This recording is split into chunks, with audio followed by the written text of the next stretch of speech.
This is the new Lexus LS, and a bit like me, you want to know, is it as good as the German luxury limousines? Now, one of the things I really love about Lexus is that, unlike the Germans, they're braver with their design. So this is the original LS. Look at it compared to the new one. It's completely different. If we look at a German car, it'd be very recognisable because they like to evolve their designs very cautiously. Also, the Lexus makes you think that the German car designers have a serotonin deficiency, as their creations are just so joyless in comparison. The face of this car is just dominated by the huge spindle grille. I really love the look of it. It's very dramatic. You've got thin headlamps as well. These have the range topping matrix LEDs, which can blank out part of the high beam so you don't dazzle other drivers. You can get the car with 20-inch alloy wheels, and with this chrome finish, they are very, very sweet.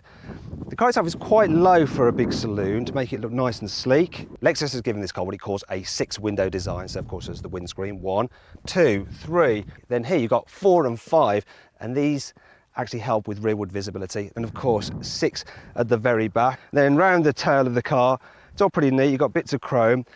And it's kind of going for slightly fake exhaust. They're not as bad as on a Mercedes, but yeah, they're still sort of there, which is a bit disappointing. But what do you think about this car's design? Click up there to vote if you think this looks better than a BMW 7 Series, Mercedes S-Class or Audi A8. Unlike its German rivals, the Lexus will not be offered with diesel power.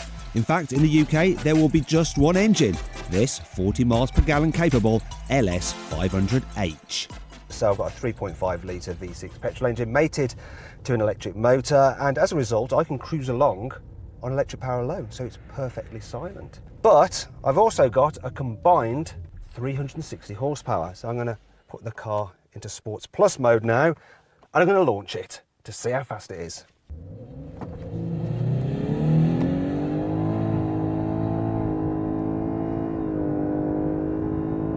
Now, did you hear that?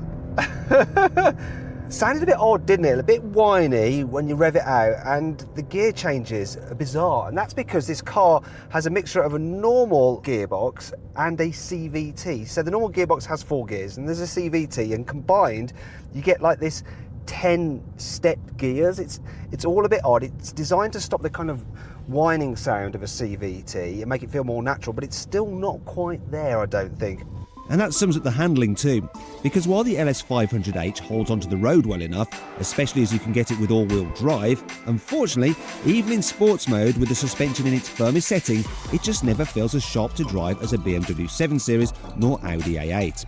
Part of this is down to the added weight of the hybrid system, which also causes another issue. As standard, the LS gets hands-free tailgate opening, and being Japanese, it works every single time. One of the problems with it being hybrid, though, is the fact that the batteries do take up a bit of space, and as a result, the boot on this car is smaller than that of a Mercedes S-Class. Still, we did manage to fit all our filming kit in it. That's okay. What is more than just alright though, is how Lexus has incorporated traditional Japanese hospitality known as omotenashi into the LS. And so here are 5 ways that the car will pamper you. When you open the car and go to get in, the air suspension automatically raises by 40mm to make the car the ideal hit point for you to just drop down into it. When you turn off the car, the seatbelt holder automatically rises up to make it easier for you to undo your belt, and then obviously the steering wheel moves back and down and your seat moves back slightly.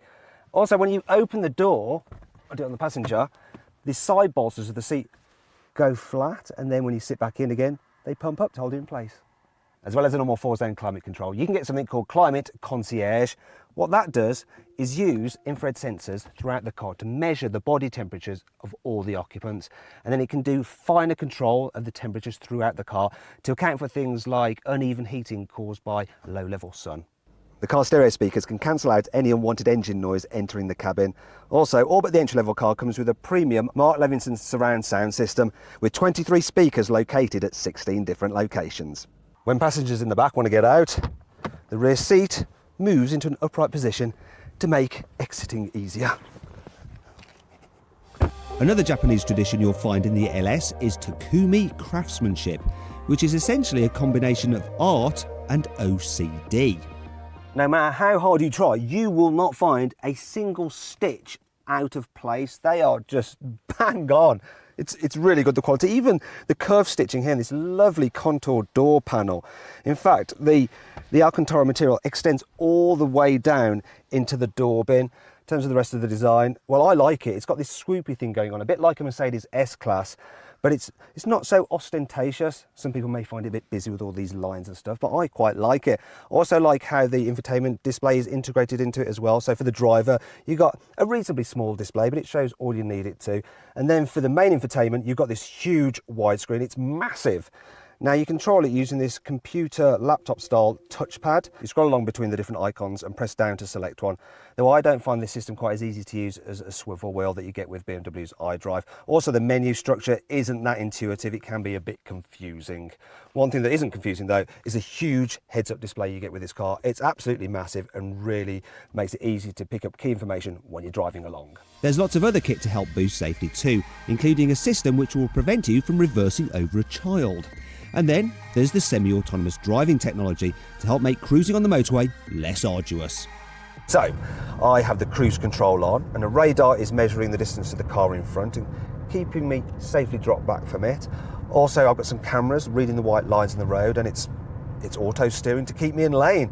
Now, one of the problems with that is that if the lanes aren't that clear, the white lines start to disappear, the car could weave off the road. But to prevent that happening, this Lexus actually uses the radar to lock onto the car in front, and that helps steer it when it's not sure where the white lines are. Now, you can drive along with your hands off the wheel for a certain length of time before the car will get a little bit cross and warn you and then disengage the system. But I don't suggest you ever drive along with your hands off the wheel, particularly in this car, because if it's got that radar lock onto the car in front and the car in front decides that it wants to overtake the car in front of it, this Lexus will just go and follow it. And, well, that can be a little bit scary. Really though, as with every other luxury car, you should never fully rely on the systems. If you really want to take a back seat, get someone else to drive. So then, what's it like in the back of this Lexus LS? Well, now's a good time to talk about comfort levels, really. So, in terms of sound insulation, as you can probably tell, it's pretty quiet in here. It's nice and relaxing. As for the suspension, well, as standard, this particular car has air suspension, and it does that thing of, wafting you up the road, make you feel like you're floating. However, I don't think it's quite as good at ironing out the bumps as the air suspension you get in a Mercedes S-Class or an Audi A8. It just seems to fidget about a little bit over imperfections. Now, one of the things I love about Lexus is the fact that it doesn't have an extensive options list like the German cars do. So you just have trim levels and the specs are clearly explained. So this is the range-topping Premier car. It costs £98,000. You might be thinking that here in the back, it doesn't look all that special, but watch this. So I can fold this down here, and then I have a control panel. So I can go into the infotainment system, I can change the source, I can put on a DVD. To be perfectly honest, it'd be easier if I could use it as a touchscreen. This car has class-leading seating. So this is known as the business position, the normal position. But if I press this button here, it will move the chair in front of me out of the way, and it will move my chair back and down. And in fact, this car has a class-leading 48 degrees reclination in this chair back. Then I can go into the individual settings, and what I'm going to do now is control the seat ottomans. I mean, this is lovely, but we can go on better, because I can now go into the shiatsu massage function, and I'm going to give myself a full body stretch massage, because why not? And it'll not only do my shoulders, my lower back, it'll also do my thighs, and I've got spot heaters for my upper back and lower back as well. I mean, it's really impressive, and for an in-car massage, this is pretty blooming good. It's really relaxing. In fact, you know what I'm going to do now? I'm just going to put up my blinds and just chill out a bit, because I deserve it. I've worked so hard today. I really like the way it does this. Look, you've got individual little blinds for the quarter lights as well. And all this is standard on this range-topping car.